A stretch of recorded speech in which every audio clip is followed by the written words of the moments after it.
যখন সে বের হবে তখন পৃথিবীর অবস্থাই চেঞ্জ হয়ে যাবে। এই পৃথিবীর আগের পৃথিবী থাকবে না, পৃথিবী থাকবে না এমন। যতদিন যাবে পৃথিবী তার ধ্বংসের দিকে যাবে, আস্তে আস্তে আস্তে আস্তে পৃথিবী তার ধ্বংসের দিকে যাবে এবং কিয়ামতের সমস্ত আলামত প্রকাশিত হয়ে যাবে ইনশাআল্লাহ তাআলা। হাতে সময় বেশি নাই। সেই 1400 বছর আগে নবীজি বলেছেন যে আমার উম্মত আর কিয়ামতের মাঝখানের দূরত্ব হচ্ছে আসর থেকে মাগরিবের ওয়াক্তের মতো। বুঝাতে পারছি না? আসরের ওয়াক্ত, এই যে এখন আসরের ওয়াক্ত, মাগরিব হতে কতটুকু সময় বাকি আছে? 1.5 ঘন্টা, 2 ঘন্টা। আল্লাহর কাছে উম্মতে মুহাম্মাদি এবং কেয়ামত আর উম্মতে মুহাম্মাদি এর মাঝখানে দূরত্ব হচ্ছে আসর থেকে মাগরিবের মতো। তাহলে কতটুকু সময় বাকি আছে আপনি ভাবেন। এই হাদিসটা বলেছেন নবীজি 1400 বছর আগে, আমি 1400 বছর পরে বললাম। প্রিয় দিনী ভাইয়েরা, কেমন আছেন আপনারা? সবাই সিয়াম রেখেছি তো? আলহামদুলিল্লাহ। আমরা আল্লাহ পাকের দরবারে শুকরিয়া জানাই যে আল্লাহ পাক আমাদেরকে মাহে রমাদানে সুস্থ শরীরে সওম রাখার তৌফিক দান করেছেন। আলহামদুলিল্লাহ। রমাদান মাস কি কারণে মহিমান্বিত? রমজান মাসে এমন কি হয়েছে যেই কারণে রমাদান মাসকে আমরা সম্মান করি, সওম রাখি এবং রমাদান মাসকে কেন্দ্র করে আমরা বিভিন্ন নেক আমল করে থাকি? এর বিশেষ ঘটনাটা কি, বিশেষত্ব কি? আল্লাহ পাক এর উত্তর দিয়েছেন সূরাতুল বাকারা এর 185 নম্বর আয়াতে। আল্লাহ রাব্বুল আলামিন বলছেন, বা'দা আউযু বিল্লাহি মিনাশ শাইতানির রাজীম, আল্লাহ পাক বলছেন, শাহরু রমাদানাল্লাযী উনজিলা ফীহিল কুরআন, রমাদান সেই মাস যেই মাসে কুরআনুল কারীম নাজিল করা হয়েছে। কি নাজিল করা হয়েছে? রমাদান সেই মাস যেই মাসে কুরআনুল কারীম নাজিল করা হয়েছে। হুদাল লিন্নাস, পুরো মানব জাতির জন্য হেদায়েত স্বরূপ। ওয়া বাইয়িনাতিন মিনাল হুদা ওয়াল ফুরকান, কোরআন হচ্ছে বাইয়িনাত, সুস্পষ্ট প্রমাণ, নিদর্শন, এবং ফুরকান, সত্য মিথ্যা, ন্যায় অন্যায়ের একমাত্র মানদণ্ড। সত্য মিথ্যা, হক বাতিল, ন্যায় অন্যায় এর মানদণ্ড কি মানুষের জ্ঞান নাকি আল্লাহর ওহী? আল্লাহ পাকের সর্বশেষ ওহীর নাম কি? তাওরাত, জাবুর, ইনজিল না কোরআন? আল্লাহ পাক বলছেন সর্বশেষ ওহী, সত্য মিথ্যার চূড়ান্ত মানদণ্ড আল কোরআন আল্লাহ পাক নাজিল করেছেন রমাদান মাসে। বলেন সুবহানাল্লাহ। রমাদান মাসে একটা রাত আছে লাইলাতুল কদর। লাইলাতুল কদর 27 রমাজানেই হবে জরুরি না। শেষ দশকের বিজোর রাতগুলোর যে কোনো রাতে লাইলাতুল কদর হতে পারে। হতে পারে 21-এর রাত, হতে পারে 23 বা 25 বা 27 বা 29। ইন্না আনজালনাহু ফি লাইলাতুল কদর, আল্লাহ পাক বলছেন নিঃসন্দেহে আমি কোরআনকে নাজিল করেছি লাইলাতুল কদরে। ওয়ামা আদরাকা মা লাইলাতুল কদর, হে নবী আপনি কি জানেন লাইলাতুল কদর কি জিনিস? লাইলাতুল কদরি খায়রুম মিন আলফি শাহর, এই রাতটা হচ্ছে 1000 মাসের চাইতে উত্তম। কোরআন নাজিল করার কারণে লাইলাতুল কদর 1000 মাসের চেয়ে উত্তম। এই লাইলাতুল কদরে আপনি ইবাদত করলে 1000 মাস ইবাদতের নেকি পাবেন ইনশাআল্লাহ। সুবহানাল্লাহ। তানাজ্জালুল মালায়েকাতু ওয়ার রূহ, এই রাতে মালায়েকা নাজিল হন, অবতীর্ণ হন বা অবতরণ করেন এই পৃথিবীতে, এবং জিবরাইল আলাইহিস সালাম এই পৃথিবীতে আসেন, নেককার বান্দাদের জন্য দোয়া করতে থাকেন। সালামুন হিয়া হাত্তা মাতলাইল ফজর, সকাল পর্যন্ত এই রাতে শান্তি বিরাজ করে। এই রাতে জিবরাইল আলাইহিস সালাম ফেরেশতাদেরকে নিয়ে আসেন, প্রত্যেকটা কাজের ফয়সালা অর্থাৎ 1 বছরের তাকদীর নতুন করে নবায়ন করা হয় লাইলাতুল কদরের রাতে। আল্লাহ পাক বলছেন এই কদরের রাতেই আমি কোরআন নাজিল করেছি। আর এই কোরআন যে মাসে নাজিল করা হয়েছে তার নাম কি? রমাদান মাস। তাহলে রমাদান মাসের সবচেয়ে গুরুত্বপূর্ণ বিষয়টা হচ্ছে আল কোরআন নাজিল হওয়া। এই তো কথা কি বুঝতে পারছেন? রমাদান মাসের সবচেয়ে গুরুত্বপূর্ণ ইভেন্টটা কি? আল কোরআন নাজিল হওয়া। যেই কোরআন নাজিল হওয়ার পরে আইয়ামে জাহেলিয়াতে আরবের যত নোংরা সংস্কৃতি ছিল সব কিছু ধুয়ে মুছে পরিষ্কার হয়ে গেছে, হয়নি? আইয়ামে জাহেলিয়াতে শিরিক ছিল, আইয়ামে জাহেলিয়াতে সুদ ছিল, সুদ। আইয়ামে জাহেলিয়াতে মাদক দ্রব্যের প্রচলন ছিল, নারীর অবমাননা ছিল, মেয়েদেরকে জীবন্ত কবর দেওয়া হতো, জেনা ছিল, ব্যভিচার ছিল, ধর্ষণ ছিল, মেয়েদের অধিকার ছিল না, দাস প্রথা ছিল, জুলুম ছিল, অন্যায়, মারামারি, কাটাকাটি, রাহাজানি, যুদ্ধ বিগ্রহ, এগুলো আইয়ামে জাহিলিয়াতে পূর্ণ ছিল। এইরকম একটা জাহেলি সমাজকে মাত্র 23 বছরের ব্যবধানে আল্লাহ রাব্বুল আলামিন পরিবর্তন করে দিলেন। সুবহানাল্লাহ। কে পরিবর্তন করলেন? মুহাম্মদুর রাসূলুল্লাহ সাল্লাল্লাহু আলাইহি ওয়াসাল্লাম। কিসের মাধ্যমে পরিবর্তন করলেন? আল্লাহর ওহী, কোরআন এবং সুন্নাহর মাধ্যমে। কত বছরের ব্যবধানে? মাত্র 23 বছর। মাত্র 23 বছর। 23 বছর পরের মক্কায় গিয়ে আপনি দেখবেন কোনো সুদ নাই, কোনো শিরক নাই, কোনো মাদক নাই, কোনো নারীর অবমাননা নাই, সেখানে মেয়েদেরকে আর ধর্ষণ করা হচ্ছে না, সেখানে আর মাদকদ্রব্য মানুষ খাচ্ছে না, সেখানে ভাই ভাই হয়ে গেছে সবাই, একে অপরের সাথে কোনো মারামারি কাটাকাটি ভেদাভেদ নাই, সবাই একটা উম্মাহ হয়ে গেছে। তো এই যে 23 বছরে একটা নোংরা সমাজকে আলোকিত সমাজে পরিণত করা হলো কিসের মাধ্যমে? আল কোরআনের মাধ্যমে। আর সেই কোরআন নাজিল করা হয়েছে রমাদান মাসে। তাহলে এই রমাদান মাসে আমাদের সবচেয়ে বড় দায়িত্বটা কি? কোরআন কেন্দ্রিক জীবন গড়া, তাই নয় কি? কোরআন কেন্দ্রিক জীবন গড়া, কোরআন পড়তে শেখা, কোরআন মানুষকে শেখানো, কোরআনের অর্থটা বোঝা, কোরআনকে নিয়ে গবেষণা করা, কোরআনের দাওয়াত মানুষকে দেয়া এবং কোরআনের যে বিধান এটা বাস্তবায়নের চেষ্টা করা। এই তো কোরআন কেন্দ্রিক কাজ, তো এইগুলোই। নবী সাল্লাল্লাহু আলাইহি ওয়াসাল্লাম এবং সাহাবায়ে কেরাম 23 বছর ধরে এই কাজগুলো করেছিলেন বলেই আইয়ামে জাহেলিয়াত একটা আলোকিত সমাজে পরিণত হয়েছে। আমার কথা কি বুঝতে পারছেন? আলহামদুলিল্লাহ। এখন আসেন খুব সরল কথা বলি যে আমরা যারা মুসলিম আছি কোরআন কেন্দ্রিক আমাদের কি কাজ করা উচিত, এই রমাদান মাসে আমরা কি করতে পারি এবং রমজান মাস থেকে শিক্ষা নিয়ে সারা বছর এটাকে ধরে রাখতে পারি কিভাবে, এটাই মূল কথা। অনেক বেশি কথার প্রয়োজন নাই, মূল কথা কিন্তু অল্প। রমাদান মাসে আমাদের প্রথম দায়িত্ব হচ্ছে আল কোরআন পড়তে শেখা। আমরা কারা কারা কোরআন পড়তে জানি? হাত উঁচু করে একটু। মাশাআল্লাহ, বেশিরভাগ মানুষই কোরআন পড়তে জানেন, আলহামদুলিল্লাহ। জাযাকুমুল্লাহ খায়রান, আল্লাহ পাক আপনাদেরকে বারাকাত দান করুন, দোয়া করি। প্রথম কাজ কোরআন পড়তে শেখা। পড়তে জানেন, আলহামদুলিল্লাহ। তবে আমি কিছু কথা বলি যেগুলো শুনলে হয়তো আপনার কাছে মনে হবে যে আরো ভালো করে পড়া শেখা উচিত। পড়তে শেখা খুব গুরুত্বপূর্ণ একটা কাজ, কিন্তু যেমন তেমন করে পড়তে শিখলে হবে না, মদ মাখরাজ তাজবিদের সাথে পড়তে হবে। যেমন একটা অক্ষর আছে কফ, বড় কফ, যেমন কফ দিয়ে একটা শব্দ আছে কুল। আপনারা সূরায় পড়ছেন নামাজে কুল হু আল্লাহু আহাদ, তাই পড়ছেন না? তো এই কুল শব্দের অর্থ হচ্ছে বলুন।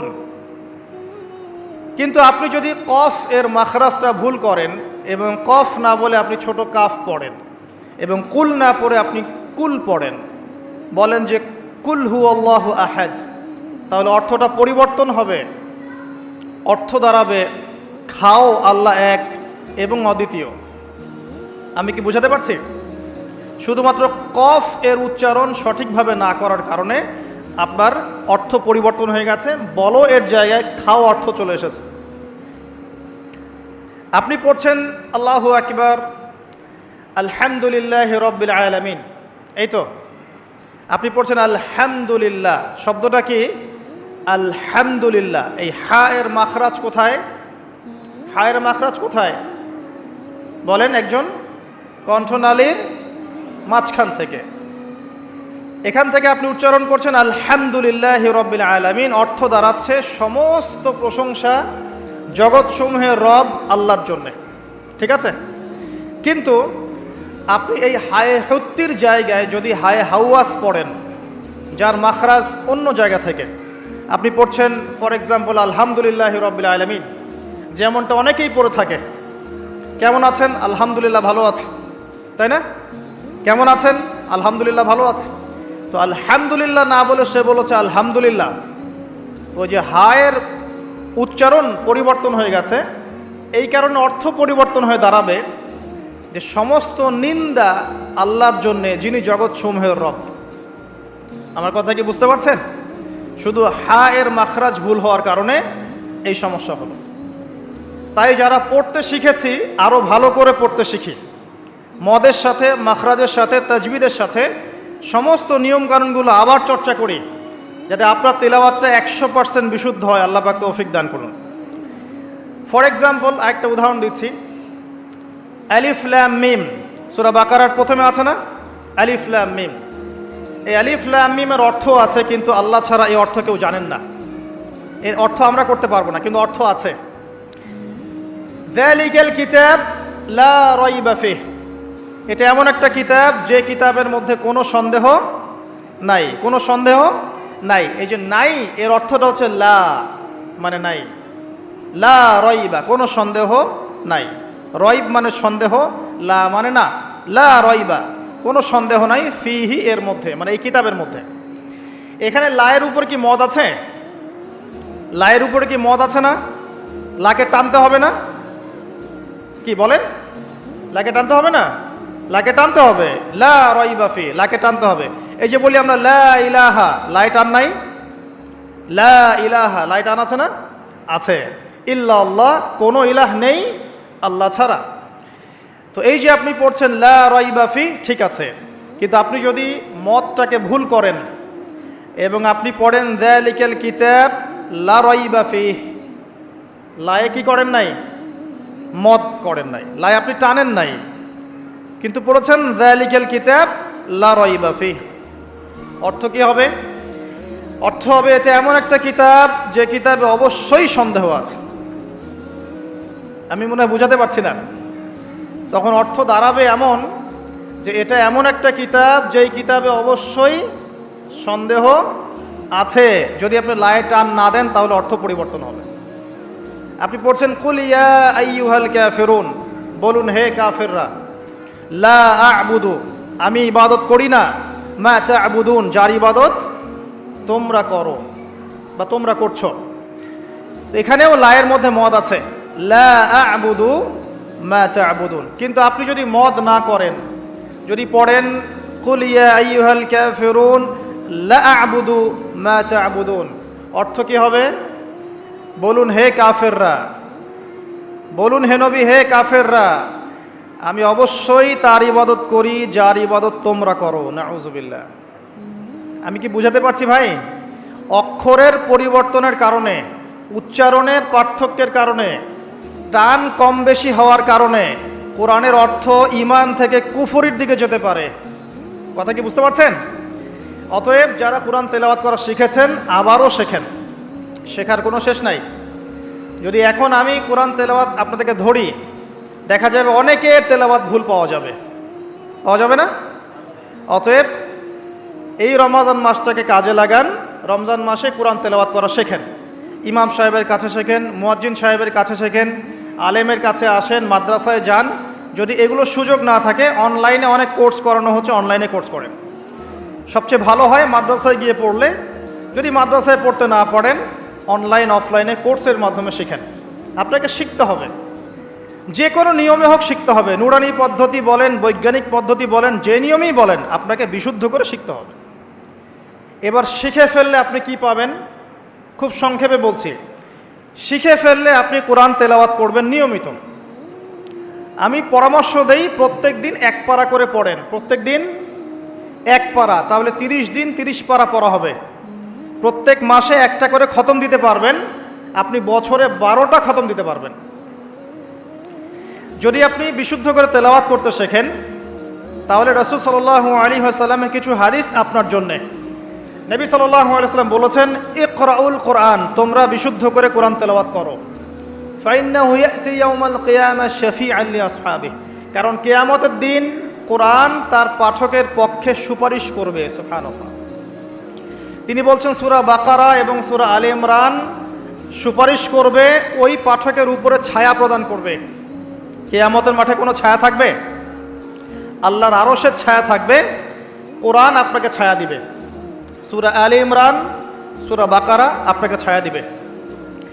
বিশুদ্ধ করে তেলাওয়াত করা শিখলে আপনি রাত্রেবেলা সূরা মুলক তেলাওয়াত করবেন। কোন সূরা? সূরা মুলক। যে ব্যক্তি রাতের বেলা তেলাওয়াত করে, এই ব্যক্তি মৃত্যুবরণ করলে ইনশাআল্লাহ তাআলা তার কবরের আযাব হবে না। কবরের আযাব কি চারটাখানি কথা? সূরা মুলক তেলাওয়াত করলে এই ব্যক্তিকে সূরা মুলক কবরের আযাব থেকে বাঁচিয়ে দিবে ইনশাআল্লাহ। 30টা আয়াত মুখস্থ করে ফেলতে পারেন। কোরআন তেলাওয়াত করা শিখলে আপনি আয়াতুল কুরসি পড়তে পারবেন। কোনটা?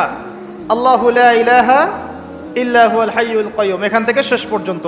সূরা বাকারার আয়াত নাম্বার 255। প্রত্যেক ফরজ নামাজের পর যে ব্যক্তি বিশুদ্ধ করে আয়াতুল কুরসি তেলাওয়াত করবে, মৃত্যু ছাড়া তার জান্নাতে যাওয়ার কোনো বাধা নাই। সুবহানাল্লাহ। আর ছোট্ট সূরা আছে কিছু, সূরা ফালাক, সূরা নাস, সূরা ইখলাস। সকালে 3 বার সূরা ইখলাস, 3 বার ফালাক, 3 বার নাস। বিকেলবেলা বা সন্ধ্যার পরে 3 বার সূরা ইখলাস, 3 বার ফালাক, 3 বার নাস। নবী সাল্লাল্লাহু আলাইহি ওয়াসাল্লাম বলছেন, এই ব্যক্তিকে দৃশ্য অদৃশ্যের যাবতীয় ক্ষতি থেকে বাঁচানোর দায়িত্ব আল্লাহ নিয়ে নেবেন ইনশাআল্লাহ। কোনো বিপদ আপদ বালা মুসিবত হঠাৎ করে আপনাকে আক্রমণ করবে না ইনশাআল্লাহ। এরপরে আছে সূরা বাকারার শেষের 3টা আয়াত, লিল্লাহি মা ফিস সামাওয়াতি, এখান থেকে ফানসুরনা আলাল কওমিল কাফিরিন পর্যন্ত। নবী সাল্লাল্লাহু আলাইহি ওয়াসাল্লাম বলেছেন, যে ব্যক্তি রাতের বেলা এই আয়াতগুলো তেলাওয়াত করবে, সারা রাত নফল নামাজ পড়লে যে নেকি হতো, এই 3টা আয়াত তেলাওয়াত করলে সে নেকি হয়ে যাবে ইনশাআল্লাহ। এগুলো কি চারটাখানি কথা? যখন সে বের হবে তখন পৃথিবীর অবস্থাই চেঞ্জ হয়ে যাবে। এই পৃথিবীর আগের পৃথিবী থাকবে না। পৃথিবী থাকবে না এমন। যত দিন যাবে পৃথিবী তার ধ্বংসের দিকে যাবে। আস্তে আস্তে আস্তে আস্তে পৃথিবী তার ধ্বংসের দিকে যাবে এবং কিয়ামতের সমস্ত আলামত প্রকাশিত হয়ে যাবে ইনশাআল্লাহ তাআলা। হাতে সময় বেশি নাই। সেই 1400 বছর আগে নবীজি বলেছেন যে আমার উম্মত আর কিয়ামতের মাঝখানের দূরত্ব হচ্ছে আসর থেকে মাগরিবের ওয়াক্তের মতো। বুঝাতে পারছি না? আসরের ওয়াক্ত, এই যে এখন আসরের ওয়াক্ত, মাগরিব হতে কতটুকু সময় বাকি আছে? 1.5 ঘন্টা, 2 ঘন্টা। আল্লাহর কাছে উম্মতে মুহাম্মাদি এবং কিয়ামত আর উম্মতে মুহাম্মাদি এর মাঝখানে দূরত্ব হচ্ছে আসর থেকে মাগরিবের মতো। তাহলে কতটুকু সময় বাকি আছে আপনি ভাবেন। এই হাদিসটা বলেছেন নবীজি 1400 বছর আগে, আমি 1400 বছর পরে বললাম। তিনি 1400 বছর আগে কথা বলেছেন। কিন্তু আপনাকে বিশুদ্ধ করে তেলাওয়াত করা শিখতে হবে আগে। সূরা আলে ইমরানের শেষের 10টা আয়াত রাতের বেলা তিলাওয়াত করা সুন্নাহ, সারা রাত নফলের নেকি পাওয়া যায়। সূরাতুল কাফিরুন, কুল ইয়া আইয়ুহাল কাফিরুন, এই সূরাটা যদি কেউ ঘুমানোর সময় পাঠ করে, রাতে শোয়ার সময় পাঠ করে, আল্লাহ নবীজি বলছেন সেই ব্যক্তিকে আল্লাহ পাক শিরকের পাপ থেকে বাঁচাবে। কোন পাপ? শিরকের পাপ। আর আমি অনেক লেকচারে বলেছি যে প্রতি 1000-এ 999 জন মানুষ জাহান্নামে যাবে। প্রতি 1000-এ 999 জন মানুষ জাহান্নামে যাবে। তাদের আমল নামায় যে পাপটা থাকবে তার নাম হচ্ছে শিরক। কথায় শিরক, কাজে শিরক, বিশ্বাসে শিরক। আর এই শিরকে এখন আমরা হাবুডুবু খাচ্ছি। মুসলিমরা বিশ্বাস করে আল্লাহ ছাড়া অন্য কেউ সন্তান দিতে পারে। বিশ্বাস করে না? বিশ্বাস করে। মানুষ এখন বিশ্বাস করে আল্লাহ ছাড়া অন্য কেউ মহাবিশ্ব সৃষ্টি করেছে, বা মহাবিশ্ব এমনি এমনি সৃষ্টি হয়েছে বিগ ব্যাংয়ের মাধ্যমে, আল্লাহ সৃষ্টি করে নাই। মানুষ মনে করে জমিনে মানুষের বিধান চলবে, আল্লাহর বিধান জাদুঘরে থাকবে। এটা মানুষ মনে করে। মানুষ মনে করে মানুষ আল্লাহর হালালকে হারাম করতে পারে, আল্লাহর হারামকে হালালও করতে পারে। এটা মানুষের স্বাধীনতা, বাক স্বাধীনতা, ব্যক্তি স্বাধীনতা মানুষ মনে করে। মানুষ মনে করে যে আল্লাহ ছাড়া অন্য কাউকে সেজদা করা যায়, আল্লাহ ছাড়া অন্য কেউ সন্তান দিতে পারে, আল্লাহ ছাড়া অন্য কেউ ভালো মন্দের মালিক, জীবন মৃত্যুর মালিক, কল্যাণ অকল্যাণের মালিক, মানুষ এগুলো মনে করে। মানুষ এখন শিরিকে হাবুডুবু খাচ্ছে, বিশ্বাসে শিরিক করে, কথায় শিরিক করে, অথবা কাজে শিরিক করে। মুসলিমরা আল্লাহ ছাড়া অন্য কাউকে সেজদা করে না, মুসলিমরা কবরে সেজদা করে না, মাজারে সেজদা করে না, মুসলিমরা কবরকে কেন্দ্র করে তাওয়াফ করে না, মুসলিমরা হাতে সুতা বালা পড়ে না, মুসলিমরা হাতে আংটি পড়ছে এবং মনে করছে যে এই আংটি ওকে রোগ থেকে বাঁচাবে, এই সুতা ওকে রোগ থেকে বাঁচাবে। মুসলিমরা চন্দ্র সূর্য গ্রহ নক্ষত্রের কাছ থেকে কল্যাণ কামনা করে। মুসলিমরা মনে করে যে মানুষ আগামীকালকের আবহাওয়া বলতে পারে। মুসলিমরা রাশি চক্রে বিশ্বাস করে। মুসলিমরা টিয়া পাখির কথাই বিশ্বাস করে। দেখেন রাস্তার পাশে টিয়া পাখি বসে আছে, ভাগ্য গণনা করছে। এগুলো মুসলিমরা করে। শিরকের শেষ নাই। আমি একটা বইয়ের নাম বলি মাঝে মাঝেই, বইটার নাম হচ্ছে কিতাবুত তাওহীদ। কি নাম? কিতাবুত তাওহীদ। এই বইটা বাসায় কিনেন, দেখবেন শিরিক কত প্রকার, কি কি সব কিছু লেখা আছে এখানে, এবং কতভাবে আমরা শিরিক করি এটা লেখা আছে এখানে, বাঁচবেন কিভাবে সেটাও লেখা আছে। যাই হোক, সূরাতুল কাফিরুন যে ব্যক্তি শোয়ার সময় পড়বে, আল্লাহ পাক তাকে শিরকের পাপ থেকে বাঁচিয়ে রাখবে ইনশাআল্লাহ তাআলা। আল্লাহ পাক শিরকের একটা গোপন পাপ আছে, গোপন শিরক, রিয়া, মানুষকে দেখানোর জন্য আমল করা, লোক দেখানো আমল, এটা থেকেও আল্লাহ পাক বাঁচাবে সেই ব্যক্তিকে, যে ব্যক্তি সূরা কাফিরুন রাতের বেলা তেলাওয়াত করবে ঘুমানোর সময় ইনশাআল্লাহ তাআলা। আর অনেক সূরা আছে। কারো যদি চোখ লাগা, বদনজর, জিন ঘটিত কোনো সমস্যা হয়, সূরা জিনের প্রথম 10টা আয়াত পরে দম করে ফু দিবেন, দেখবেন ইনশাআল্লাহ রোগী ভালো হয়ে গেছে ইনশাআল্লাহ। কারো যে কোনো অসুস্থতা থাকলে চিকিৎসা করবেন, ওষুধপত্র খাবেন, সব ঠিক আছে। তার আগে সূরা ফাতিহা পড়বেন। সূরা ফাতিহা পড়ে নিজের গায়ে দম করবেন, পানিতে দম করে খাবেন, দেখবেন সূরা ফাতিহার মধ্যে শিফা আছে। সূরা ফাতিহার মধ্যে শিফা আছে। এই সূরা আরেকটা নাম হচ্ছে আয়াতুশ শিফা। এই সূরার মধ্যে শিফা আছে, আরোগ্য আছে, আর অনেক আয়াত আছে, এগুলো বলতে গেলে সময় শেষ হয়ে যাবে। প্রথম যে কাজ আমাদের, সেটা হলো আল কোরআনকে বিশুদ্ধ করে পড়তে শেখা। আমার কথা কি বুঝতে পারছেন? যারা পড়া শিখেছেন আবার পড়া শেখেন। কারণ কি, আমি বললাম আপনার অক্ষরের পার্থক্যের কারণে, মদ মাখরাজের পার্থক্যের কারণে, তাজবিদের নিয়মের ভুল ত্রুটির কারণে অর্থ পরিবর্তন হয়ে যেতে পারে। তখন সারাটা জীবন আপনি ভুল পড়ে যাবেন। আর আমি এটা আপনাকে হলফ করে বলতে পারি যে আপনি কোরআন যতটুকু তেলাওয়াত করছেন এবং নামাজে যে আরবিগুলো পড়ছেন, এগুলোর মধ্যে অনেক ভুল ভ্রান্তি আছে, আপনি জানেন না। যদি আপনি কোনো আলেমের কাছে যান, তাকে শোনান, তিনি আপনার ভুল ধরাতে পারবেন। অতএব আবার বিশুদ্ধ করে পড়া শেখেন। আল্লাহ পাক তৌফিক দান করুন। নবীজি বলেছেন সাল্লাল্লাহু আলাইহি ওয়াসাল্লাম, মান ক্বারাআ হারফাম মিন কিতাবিল্লাহি ফালাহু হাসানা। কেউ যদি একটা হরফ তেলাওয়াত করে কোরআনের, তার নেকি হবে কত নেকি? আল হাসানাতু কা'আশরি আমসালিহা। এক নেকি 10 দিয়ে গুণ করা হবে। অর্থাৎ একটা হরফ তেলাওয়াত করলে 10 নেকি হবে ইনশাআল্লাহ। আলিফ লাম মিম পড়লে 10 নেকি হয় না, আলিফ লাম মিম পড়লে 30 নেকি হয়। কারণ আলিফ একটা হরফ, লাম একটা হরফ, মিম একটা হরফ। আপনি কি জানেন কোরআনে কতগুলো হরফ আছে? আল কোরআনে 600টা পৃষ্ঠা আছে। কত পৃষ্ঠা? একটা হাফেজি কোরআনে 600 পৃষ্ঠা থাকে। প্রত্যেক 20 পৃষ্ঠায় একটা করে পারা শেষ হয়। প্রত্যেকটা পৃষ্ঠার মধ্যে 15টা করে লাইন থাকে। কয়টা লাইন থাকে? 15টা লাইন থাকে। প্রত্যেকটা লাইনের মধ্যে 9টা করে গড়ে শব্দ থাকে। গড়ে 9টা করে শব্দ থাকে। এক পৃষ্ঠায় দেখবেন 134 বা 135টা শব্দ থাকবে। এখন 600কে আপনি 135 দিয়ে গুণ করলে দেখবেন আল কোরআনে 77,800টা শব্দ আছে। 77,800টা শব্দ আছে, মানে প্রায় 78,000 শব্দ আছে। এটা হলো শব্দের কথা বললাম। এই শব্দগুলো সব নতুন শব্দ নয়, এগুলো বের হয়েছে মাত্র 4 থেকে 4,500 শব্দ থেকে, মাত্র 4 থেকে 4,500 শব্দ থেকে। এই শব্দগুলো আবার 3 ভাগে ভাগ করা যায়। এক ভাগ হচ্ছে নাউন্স। নাউন্স তো বোঝেন, বিশেষ্য, যেগুলোকে আমরা ইসম বলি, যেমন আল্লাহ, মুহাম্মদ, জিবরিল, মিকাইল, ইব্রাহিম, ইসমাইল, এগুলো নাউন মানে বিশেষ্য। একগুলো আছে ফেল বা ক্রিয়াপদ, যেমন না'বুদু, নাস্তাইন, নাতরুকু, ইয়ামালুন, ইয়াফআলুন ইত্যাদি। অনেকগুলো আছে ফেল মানে ক্রিয়া। এই ফেলগুলোই মূল জিনিস, এগুলো ভার্বস।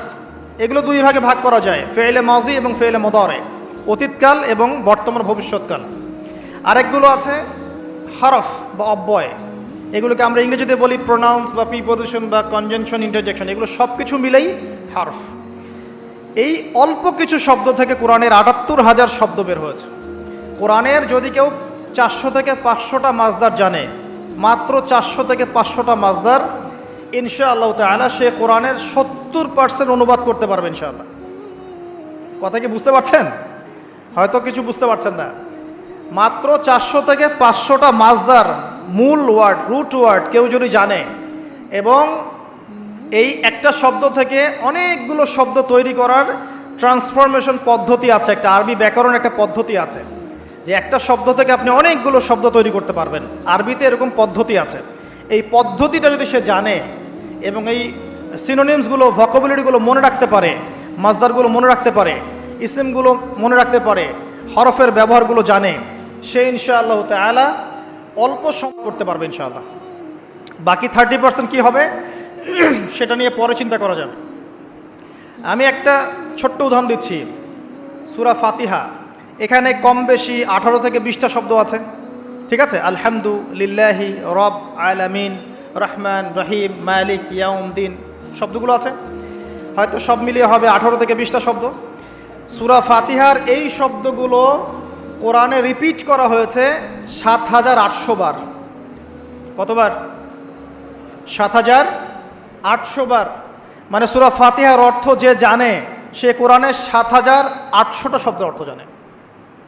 আল্লাহ পাক এই জন্যই বলেছেন, ওয়ালাকাদ ইয়াসসারনাল কুরআনা লিযিকরি ফাহাল মিন মুদ্দাকির, আমি কোরআনকে বোঝার জন্য সহজ করে দিয়েছি, উপদেশ গ্রহণের জন্য সহজ করে দিয়েছি। ফাহাল মিন মুদ্দাকির, কেউ কি আছো উপদেশ গ্রহণকারী? কোরআন বোঝা সহজ। হাদিস শাস্ত্র কঠিন, হাদিস শাস্ত্রের মধ্যে অনেক কঠিন শব্দ থাকে, অনেক উঁচু স্তরের ব্যাকরণ থাকে। কোরআন সত্যি বোঝা সহজ, শুধু প্রয়োজন আপনার পরিশ্রম, আপনার লেগে থাকা, আপনার দোয়া, আপনার অধ্যবসায় এবং আলেম ওলামার কাছে যাওয়া আসা করা এবং ধারাবাহিকতা বজায় রাখা। ইনশাআল্লাহ 2টা বছর সময় দেন, দেখবেন ইনশাআল্লাহ তাআলা আপনি আল কোরআনের মিনিমাম 60 থেকে 70% বুঝতে পারছেন। আমি কিন্তু বলছি না যে আপনি মুফতি হয়ে যাবেন, মুহাদ্দিস হয়ে যাবেন, মুফাসসির হয়ে যাবেন, এটা বলছি না। কিন্তু আপনি কেউ কোরআন তেলাওয়াত করলে আপনি তার অর্থটা বুঝতে পারবেন। আসুন কোরআনকে সময় দিন। রমাদান মাসে প্রথমে তেলাওয়াত করা শিখুন, প্রত্যেক হরফে 10টা করে নেকি পাবেন। এই যে বললাম ৭৮,০০০ শব্দ, তাহলে অক্ষর কত লাখ আছে আপনি চিন্তা করেন। এখন বিশুদ্ধ করে তেলাওয়াত করা শিখলে যদি আপনি রমাদান মাসে 1 খতম দেন কোরআন, এমনিই তো খতম দিলে আপনার প্রত্যেক হরফে 10 নেকি হবে, আর রমাদান মাসে খতম দিলে 70 থেকে 700 গুণ বাড়িয়ে দেওয়া হবে। তাহলে একটা খতম দিলে আপনার আমল নামায় কত কোটি নেকি লেখা হবে, এটা আপনি চিন্তা করেন। তাই রমাজানে যারা কোরআনকে সময় দিতে পারেনি এখনো, আমি বলবো তাদের চেয়ে হতভাগা আর কেউ নাই এখন। তাদের চেয়ে হতভাগা মানুষ এই পৃথিবীতে কেউ নাই। আর তার জন্য আফসোস, যে ব্যক্তির বয়স হয়ে গেছে, বার্ধক্যে চলে গেছে, কিন্তু কোরআন বিশুদ্ধ করে তেলাওয়াত করার সৌভাগ্য হয়ে ওঠে নাই। আল্লাহ পাক আমাদের সবাইকে কোরআন তেলাওয়াত করার তৌফিক দান করুন, আমিন। প্রত্যেক মাসে একটা করে খতম দেওয়ার তৌফিক দান করুন, প্রত্যেক দিন 1 পারা করে পড়ার তৌফিক দান করুন, এবং কোরআন অর্থ বোঝার তৌফিক দান করুন, আমিন। কোরআন তিলাওয়াত করা শেখার পরে কি করবেন? কিছু অংশ হিফজ করবেন, কিছু অংশ মুখস্থ করবেন। যারা পুরো মুখস্থ করে তাদেরকে আমরা বলি হাফেজে কোরআন, তাই তো? আমরা যারা হাফেজ হতে পারি নাই, আমাদের বাচ্চাদেরকে হাফেজ বানানো যায় না? আমার ছেলে, আমার মেয়ে, আপনার ছেলে, আপনার মেয়ে হাফেজ হতে পারে না? আর আমরা সারা জীবনে কত শত বই মুখস্থ করেছি। কেমিস্ট্রির ওই যে পর্যায় সারণী আপনার মুখস্থ, ফিজিক্সের সূত্রগুলো মুখস্থ, এই যে হায়ার ম্যাথের কঠিন কঠিন সূত্র মুখস্থ, ইকোনমিক্স মুখস্থ। আপনার বিসিএস কোচিং করছেন, আপনি কোন